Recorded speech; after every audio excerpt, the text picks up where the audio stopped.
Hello, and welcome back to the Publisher Podcast from Media Voices. I'm Peter Houston, and this season we are bringing you the best sessions from the Definitive AI Forum for Media, Information and Events, which we held with Flashes and Flames in London at the end of last year. Each episode is accompanied by a write-up of the key takeaways, which you can find on our site, voices.media, or get delivered straight to your inbox every Tuesday by subscribing to the Publisher newsletter, which is also linked from voices.media. Before we get to this week's interview, I just wanted to let you know that from the end of February through March, we'll be running a series of AI-focused masterclasses online. These are the masterclasses we first hosted in person at our AI event in November. They're all focused on how to get the best from AI in your publishing business, from measuring ROI to optimizing engagement and content discovery. They'll run every Wednesday from the end of February, and you can book now at voices.media/masterclasses using the discount code MV25 to save 25% on the $49.99 ticket price. Now back to this week's episode, a panel discussion moderated by media consultant Paul Hood and featuring Tami Hoffman, Director of Public Policy at The Guardian, Amir Malik, AI and Digital Transformation Lead at consultants Alvarez Marsal, and Sajeeda Merali, CEO of the UK's Publishers Association, the PPA. The panel was tasked with discussing how publishers can respond to AI models using copyrighted content, what regulatory, commercial and strategic options exist for them. Paul began the session by laying out the topics under discussion. For those of you who don't know me, my name's Paul Hood. I'm a media consultant, currently working on a project to transform all of the publishing within UK Parliament. Just to give you a taste of what we're going to be speaking about in this session, we've got 4 topics to discuss with this esteemed panel. So first of all, we're going to cover the kind of defining topic, if you like, or that I think is a defining topic for media in 2025 as regards copyright and IP, which is the issue that we all know about, LLMs coming in and hoovering up huge amounts of content, copyrighted content, without necessarily permission or without necessarily paying for it. So we're going to talk about that. We'll then explore whether content licensing marketplaces could offer publishers a solution, or whether publishers should still kind of look at going it alone versus joining a collective action. Thirdly, we're going to talk about platforms' conduct towards publishers and what actions publishers might consider taking. And then finally, we're going to look ahead to agentic AI, which is right on the cusp of kind of overtaking the internet. So there is a stat that I saw last week. One report has it that 51% of traffic on the open web is now agentic, is now bots. So what does that mean for publishers? What does that mean for us who, are the purveyors of human audiences? So how do we make sure we prove that out? And what do we do about the bots? I'm going to ask my panel to introduce themselves. I'll come to you first, Tami. Sure. So I'm Tami Hoffman, and I'm Director of Public Policy at The Guardian. I'm a fairly new recruit to The Guardian and new to public policy. So I've worked in news for a long time. I've worked my way through editorial, strategy, commercial, licensing, and actually public policy feels like a natural place to be moving to now, because it's where it's all happening. Great. Amir. Thanks. Hi, I'm Amir. I'm the AI and Digital Transformation Lead at Alvarez Marsal, which is a global consultancy with heritage in restructuring, big private equity focus as well. Prior to that, I worked in the media industry, so I worked with Trinity Mirror, Local World, Daily Mail Group, and prior to that I was at Google. Hi everyone, I'm Sajeeda Merali. I'm the Chief Exec of the PPA. We represent about 250 odd publisher members, sort of all creating content for specialist communities, consumer, B2B, multinational, all the way to SMEs and entrepreneurs. My background is B2B. I grew up in publishing, predominantly B2B, and my job before this one, I was CRO for New Statesman Media Group. Great, thank you. So let's come to the first question, which is about LLMs hoovering up kind of billions of pages of premium quality content, often without permission. So from each of your perspectives, can you talk about what you see as the real options now for publishers in this world. How should they decide which path they should take going forward? Tami, I'll come to you first. Yeah, so I think in our first session here today, complaining about the behaviour of big tech platforms was compared to complaining about the weather. Well, I would say that actually with both LLMs and climate change, regulation is actually really needed, because while if you're introducing AI in an organisation, you need to think about guardrails and human reinforcement and integration. But if we're thinking about how AI is being used at a societal level, we need some regulatory guardrails around that. So I think that there's definitely a place for everyone in this room to be contributing to the public discourse around regulation. I'd like everyone to be backing the work that the CMA are trying to do. But I think also, when it's relevant, publishers do need to take legal action. The Guardian is involved in one court case against Cohere AI in the States. We're one of 14 publishers involved in that lawsuit. We've had a bit of a win in the last week where Cohere's attempt to sort of dismiss the motion out of hand was denied by the judge. And while it feels like court cases are a really slow and cumbersome way of getting to a better place, there are 53 court cases at the moment going through the courts, and that's where copyright is going to have to be tried. So although it's an expensive route and it's a time-consuming route, publishers do have to stand up and be counted before it's too late. And what should smaller publishers do? Should they join collective action? Should they still sue? What should smaller publishers think about? Well, I don't think it's for me to sort of tell any organisation what it is that they should do. But I think that, having a collective voice is important. If you look at something like the Make It Fair initiative, where all publishers gave over their front pages earlier this year, that was something that was open to all publishers, large and small. Almost all creator groups will have some sort of representative body that's looking after their interests. And I think now is really the time to be good, active members of your collective body and be feeding into the consultations that they're doing and then the work that they're doing with Parliament. I think sitting back and hoping that someone else is going to pick up the mantle and run with this, none of us can afford to do that.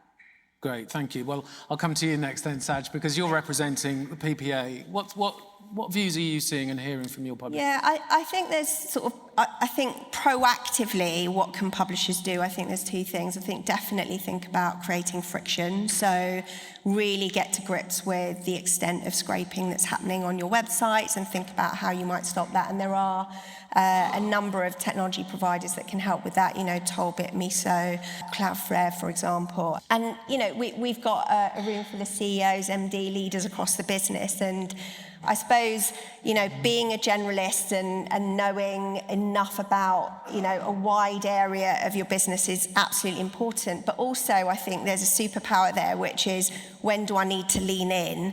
And I would say leaning into this, really understanding the extent of how LLMs are impacting your business, capturing that data, sharing it with us, I think is super important because it really elevates how we're able to lobby on publishers' behalves.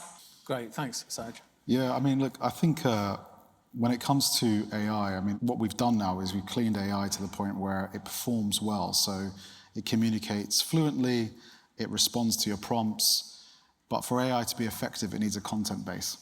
The content base is the internet, right? And so everything that's online.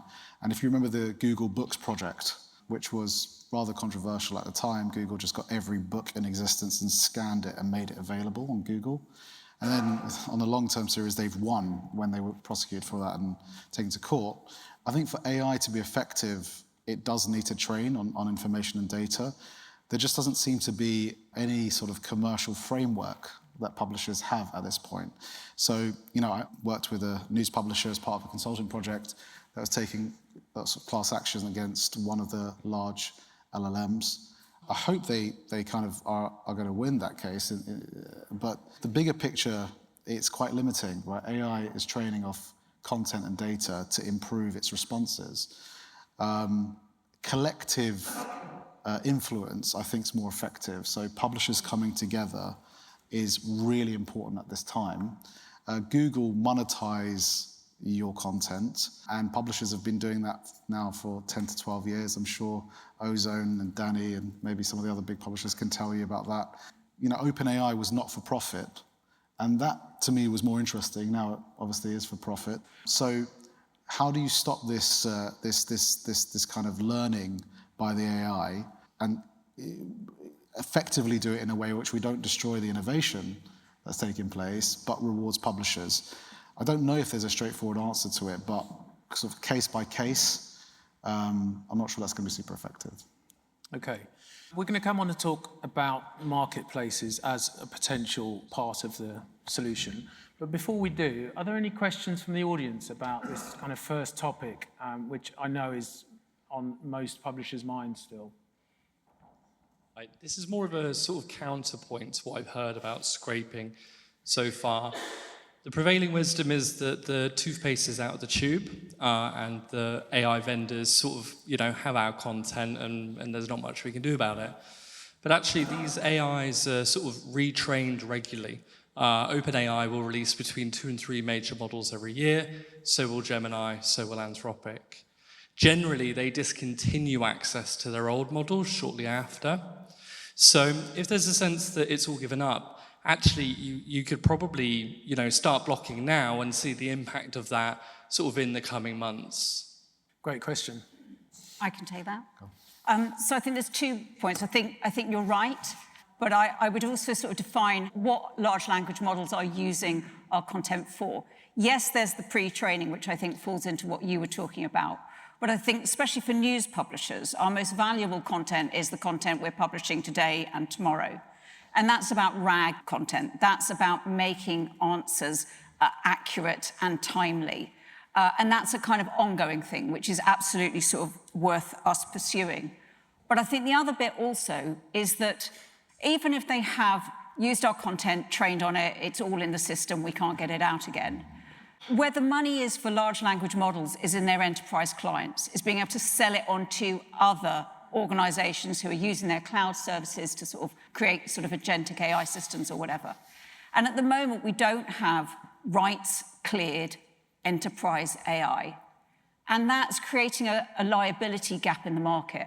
And I think that that's why, and it kind of moves on to the marketplace thing, while we're not there yet and there's plenty of barriers, there is a potential direction of travel where it becomes attractive to large language models to be licensing content so that they've got that legal surety for their own business uses going forward. My take on that's twofold, which is one, OpenAI are buying content archives from publishers. So they are giving money to publishers, and publishers are accepting that money and selling their archives. So there's already a commerce or value chain between one of the largest LLMs and the publisher. The risk factor here for me is it more of an existential question, which is that if I take the Online Safety Act bill and the controversy with Nigel Farage, we were working with a publisher that saw Google launch AI mode and AI summaries precisely when that event was happening, and zero click share occur, which was when you searched the event, historically you'd be taken to the publisher's website, publisher would present the content in a perfect world with very few ads and make some money from it. In the new world, Google summarized the whole event using the content, and that's not very difficult to do for AI. We can't pretend that that's some convoluted, complex subject. It was just about summarizing the controversy, what's happening, the main events, and then underneath had a carousel of links and the opportunity to dive deeper with AI. In that world, that's much more of a risk to, I think, the fundamentals around sort of freely available journalistic content that's ad-funded. On the positive side, I think that kind of high-quality journalism, thinking, opinions, views are going to become more important, and therefore maybe working with AI to preserve, your top content producers and columnists is something that you need to do. And, Google need to help with that as well as the other platforms. People won't want to seek a point of view from AI just yet and base their judgment on it. I think they want to follow certain journalists. How you then go on to monetize that becomes very difficult as the scale of audiences might reduce in that model. But that's something that I think is interesting.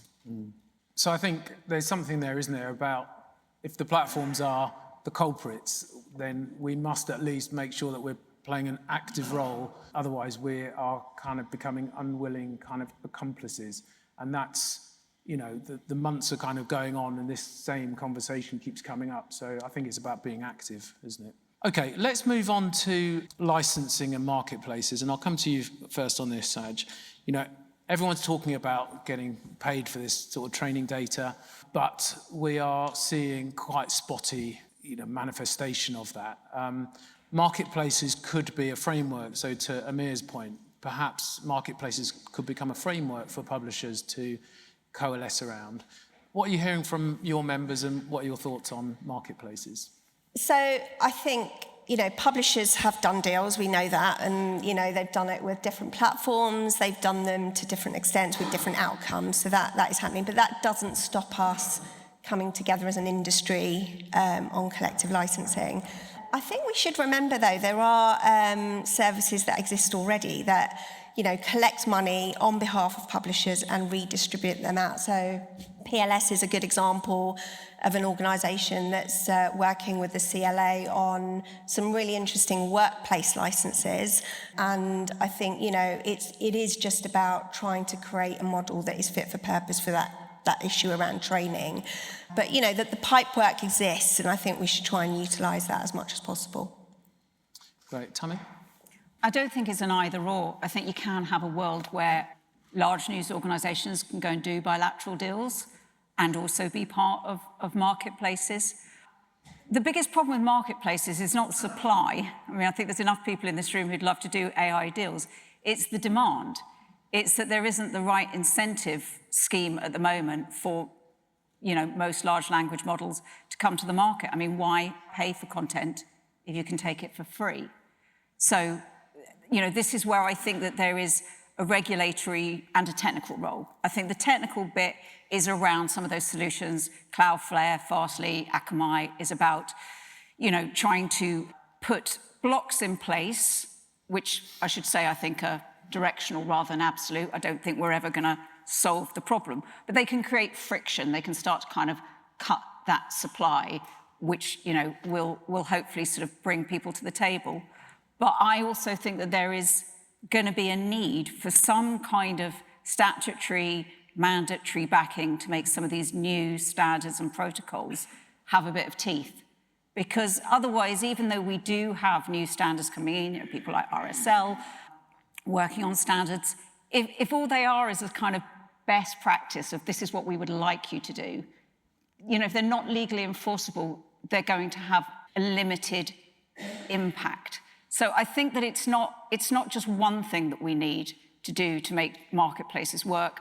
I think there's a regulatory thing, there's a technical thing, and I think the third thing is actually it's about engaging the big tech platforms. I think probably or potentially the most important announcement we've had in the last couple of months around marketplaces was Microsoft saying, we want to create a marketplace because we want to find a scalable way of licensing content in a way that legitimizes it for our enterprise clients. And I think that's when you start to see the dial really shifting, when it stops becoming a sort of them and us, when, you know, there becomes mutual benefits to actually sitting around a table and creating a solution that, you know, works in varying degrees for both sides. I think the important bit is that we have publishers around that table so that we don't create a new monopoly, a kind of ad tech for the licensing world. But that, to me, is probably the most hopeful green shoot that I've seen in the last month or two. To that point, to that question of, you know, Microsoft have now launched their new marketplace. Should publishers kind of be wary of that? We've seen the playbook of big tech. Sure. Shouldn't we instead look at member organisations, collectives like the Ozone Project? Shouldn't we start to think about taking control really of that as publisher groups rather than... So I think where publisher groups have a role to play is trying to set the norms, trying to set the standards for sort of how you can explain how you want your content to be licensed, and also the sort of the licensing terms. I'm not talking about pricing, we're talking about licensing terms, about actually having kind of a telemetry exchange so that we get some of the signals back that we need to understand. And I think that that's where publishers could have a very loud and important voice. But trying to sort of close down marketplaces and dictate only this group here should be allowed to create a marketplace, I'm not sure that that's sort of viable or practical. I would envisage a future where actually we have multiple marketplaces which kind of, they thrive on a sort of demand and supply thing. What Microsoft have at the moment, which most others don't, is they have demand, whether we like it or not. And I think that's why we need to engage. That's why we need to be around the table to make sure that the norms, the terms on which these things get set up have a strong publisher voice. And Amir, from your perspective, you're kind of floating around lots of publishers seeing their strategies or defining their strategies with them. What are you seeing? Yeah, and broadcasters. I think, look, all our foundations are gone. AI has just exploded, and technology has outpaced our policy and probably our ethics at this point. So we need to just bring it back a little bit. The point I'd make, though, is that, I remember a time when UGC content, you couldn't monetize it. Advertisers didn't want to appear on it. Now, the kind of large supplier content is UGC on all the platforms, and it's being monetized.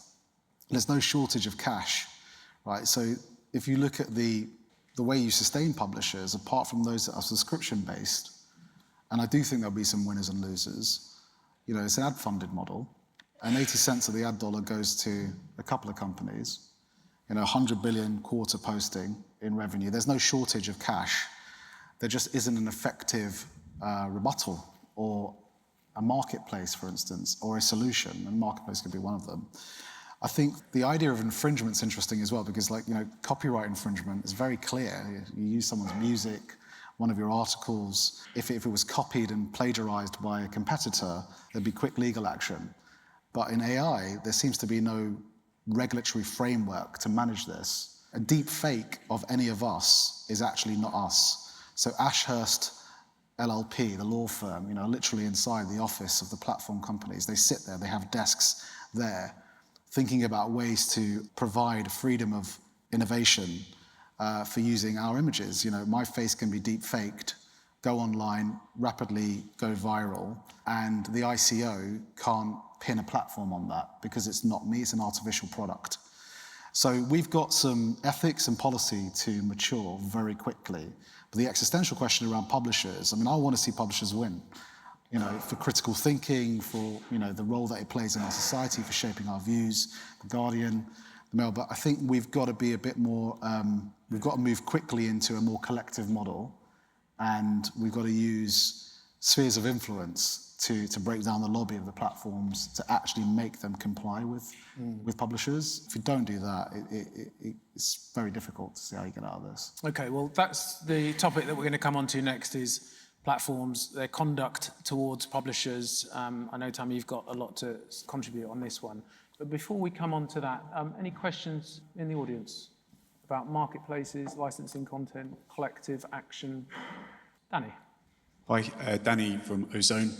It feels as though there's been progress in this market from these platforms avoiding talk of critical ingredient being quality data. They speak about chips, they speak about power, recommissioning nuclear energy plants, but avoid talking about engaging the publishing community. Through to Microsoft setting kind of a bar for value, which feels like a significant step. Where are Google in all of this? The elephant in the room. Silence. Who wants to take that one? Go. What about, if we could say The Guardian first?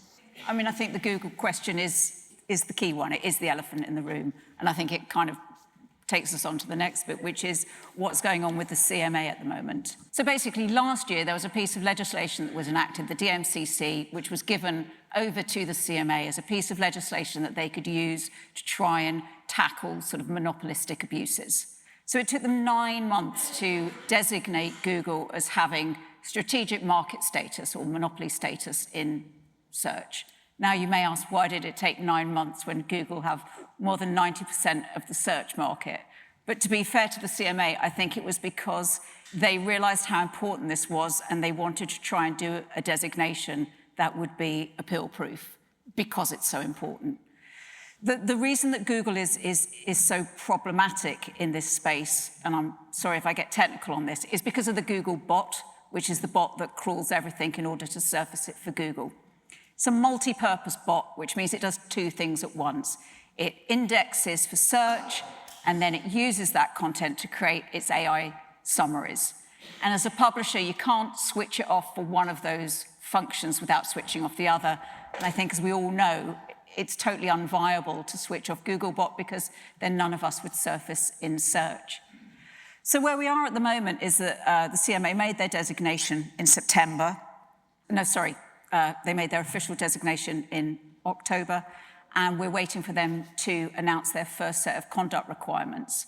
But we know that one of those conduct requirements is about trying to give publishers meaningful choice and control about how their content is used, and in particular how it's used and surfaced in AI overviews and AI mode. And I think that that's what we kind of have to look to. And, you know, certainly what I'm hoping for at Christmas is for the CMA to be really robust and to actually, no, I don't ask for much. I'd love to see that one wrapped up under the tree.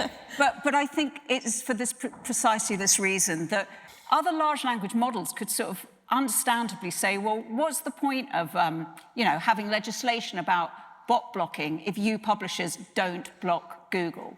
You know, that's giving Google a really unfair advantage, and it's a company who already have this massive structural unfair advantage. So I think so much of where this conversation goes is predicated on what happens to Google and whether any regulator is bold enough, is politically empowered enough to tackle it.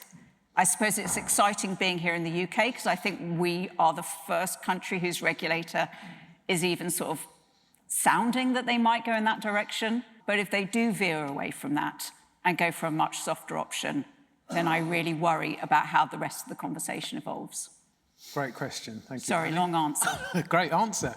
Anything to add?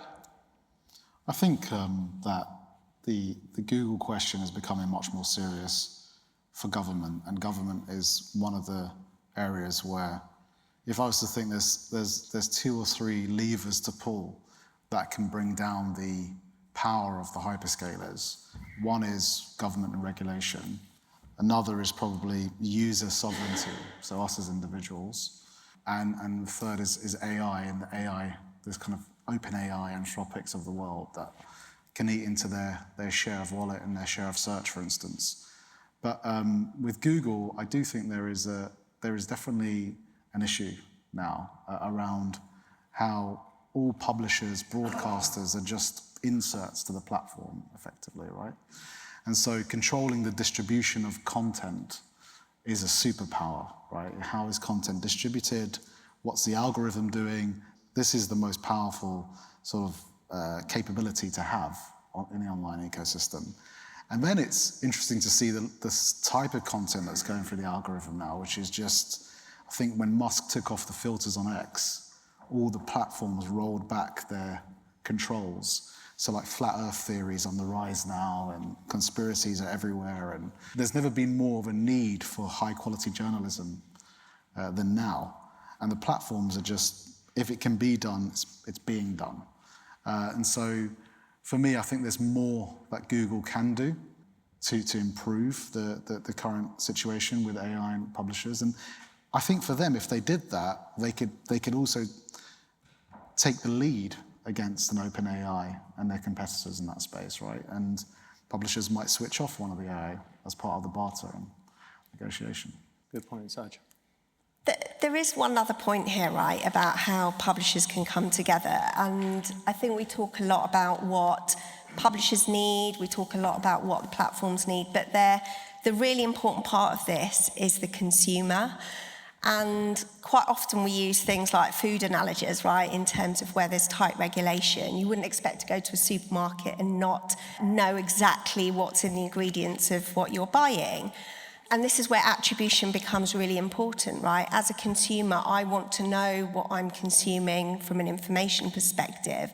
and make it fair, I suppose, was a really powerful thing for us to come together as an industry and, raise awareness at a government level. But I do wonder whether there is a need for sort of more explicit AI literacy at a consumer level. Like, is there a public interest campaign? Paul, you and I are the same age, I think.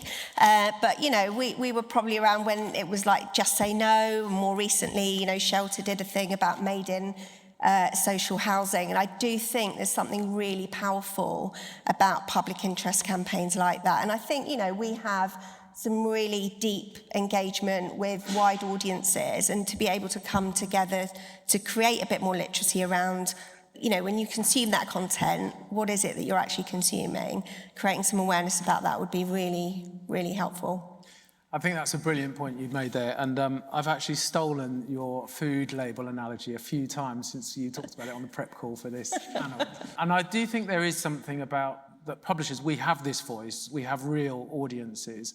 Something like Pro Rata, if any of you have seen that, they're aggregating content, but they're saying 30% of the answer came from this source, 25% from this source, and so on. And actually that attribution is really important. And I think that takes us really nicely onto this last question, which is, I think, the power that our audiences have, and therefore the power that we as publishers have, that I think perhaps has kind of been overshadowed by the noise of AI and LLMs. And I was talking to a publisher earlier in the room who was saying that between kind of 25 and 45% of their traffic, as measured by their bot detection software, is bots. And as I said at the opening, I saw a study this morning that put the number at 51%, so more than half of traffic on the open web, or approaching half of the traffic on the open web, is now bots, is now non-human. That's quite frightening, but I think that publishers have this gives publishers quite a unique angle. And I'd like to talk about how publishers should really go about verifying their human traffic versus their bot traffic.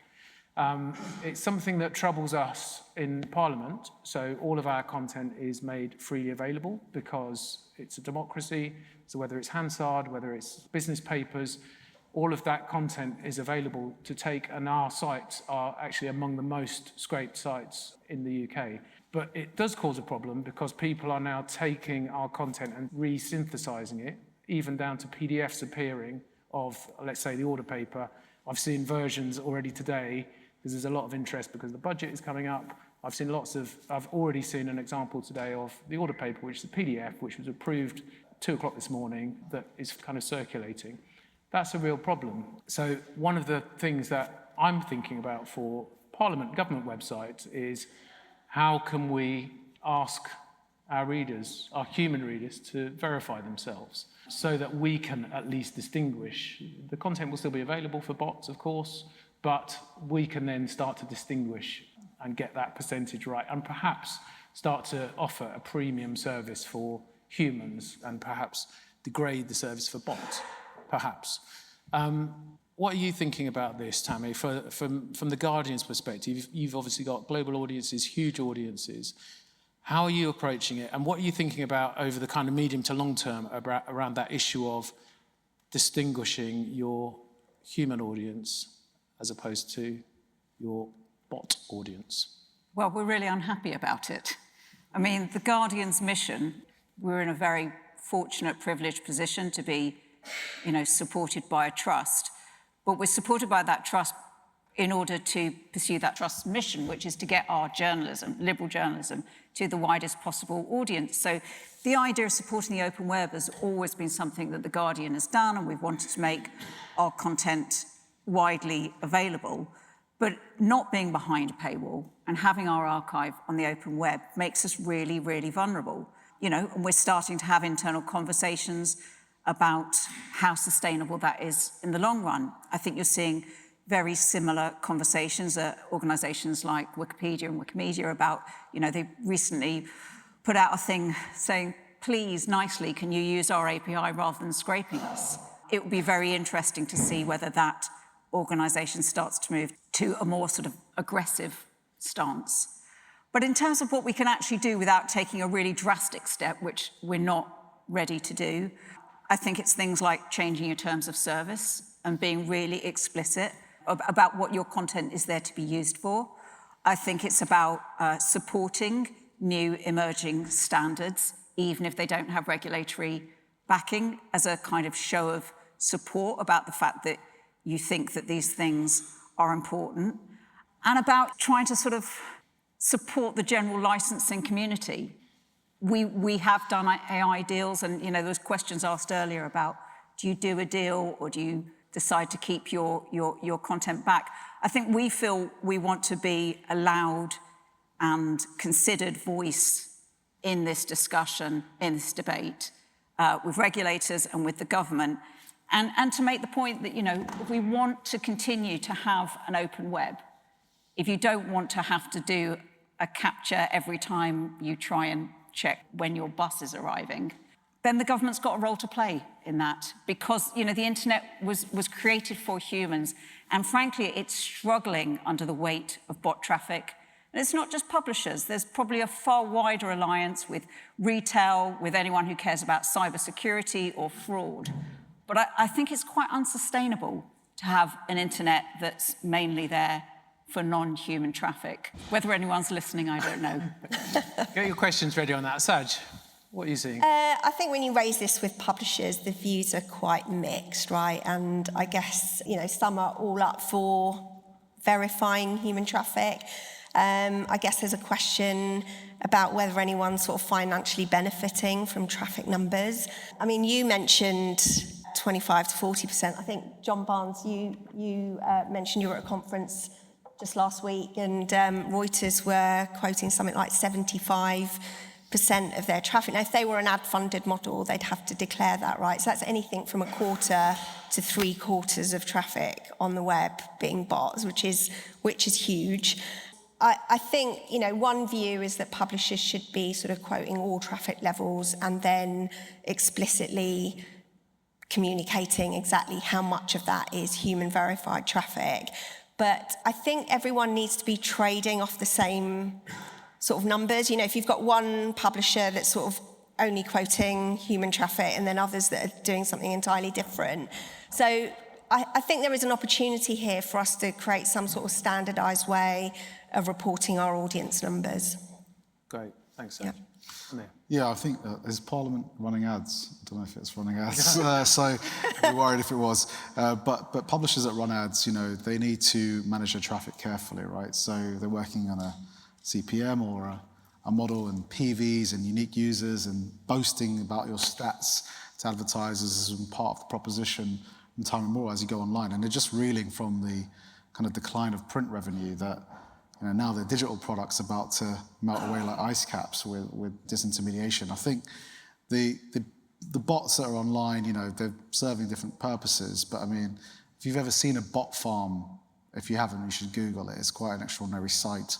It's lots of cables plugged into like 20 phones, and could be more in a room, just loading content and driving views up. If you were to put in some sort of measure that determines whether that's a user or not, or a true human behind it, I don't know what impact that would have to traffic overall in an environment where you're fighting against each other to try and get that user. Sorry, I don't really have an answer for this one, but I mean, it's a very convoluted problem. I think Apple News, the platforms, these are places where I go to read my content now, because I can't really get through the browser. That journey for me has stopped. I don't open the browser on my phone, Google a site and go to it. I have a couple of news apps installed, and Apple News, and then I go into YouTube and look for my brands that I know. So I think we need to rethink the entire commercial model. That's the only way out of this, maybe. Well, perhaps that's the new frontier, and perhaps it's one that publishers can, think about and try and get on the front foot, so that we're not kind of back-footed yet again. Because I suppose what I'm seeing and talking about is not just, validating via capture, but actually validating that that person is a human.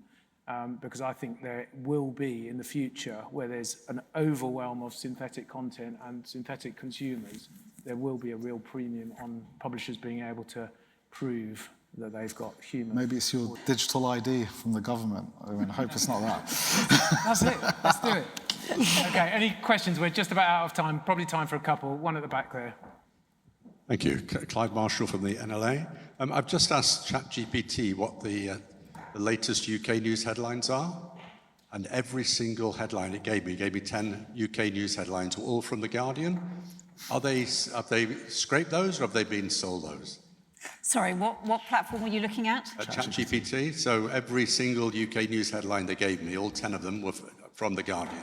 So I just wondered, had they scraped that, or have you licensed that to them? So The Guardian has a deal with OpenAI.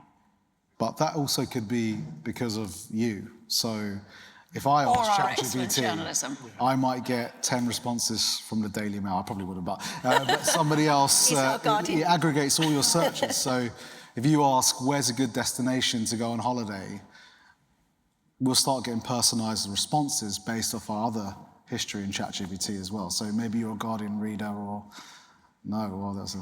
Well, yeah. And perhaps it's been listening to this panel. There's another viable option. Any other questions before we wrap up? Alistair Robson at DC Thomson. So I, in a previous life, was at Google working on digital advertising with publishers, and just a lot of what you guys are saying just resonates from that other side. Publishers will come together, we'll have a better way of working with you, it'll protect us more.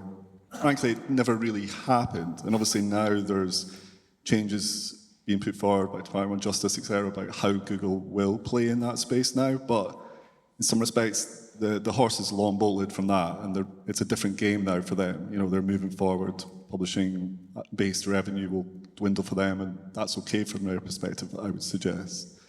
So just when you guys are saying today about the need to us work more collectively together, which I think in principle most people in the room would agree with, but what does that mean? Like, what is that next step other than us all kind of saying, yes, we should work together better? Who is the ringleader there to bring that together? And like, how would we move forward rather than saying it theoretically?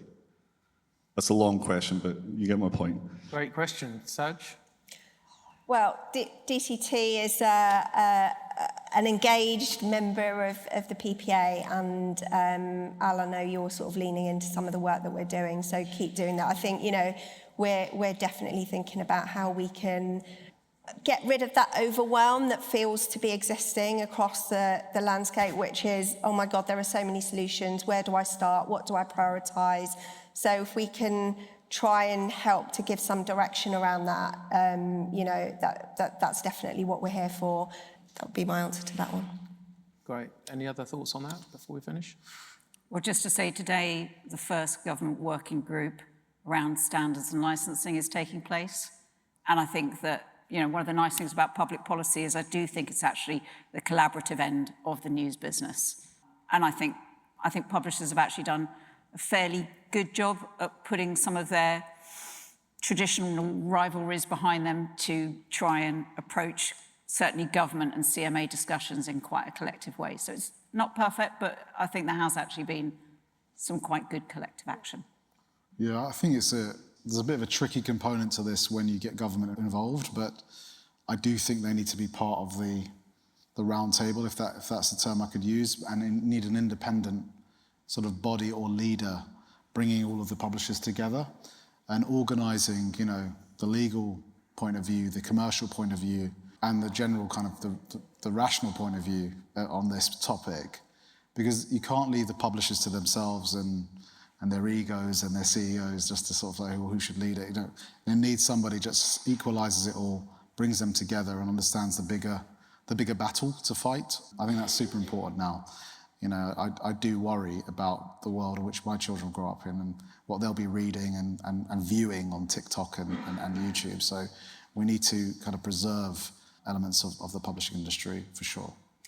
Great. We're out of time, but thank you very much. Thanks to my panel, Tami, Amir, and Saj. Thanks for listening, and to Paul and our panel for joining us at the AI Forum. We've got more exciting events coming up this year, from the Monetising B2B Forum in May, get your ticket now at flashesanflames.com, to our July newsletter and podcast summits and awards, and a return to the AI Forum next November. Remember, if you want to read our key takeaways article on this interview or sign up to our newsletter, you can find both at voices.media.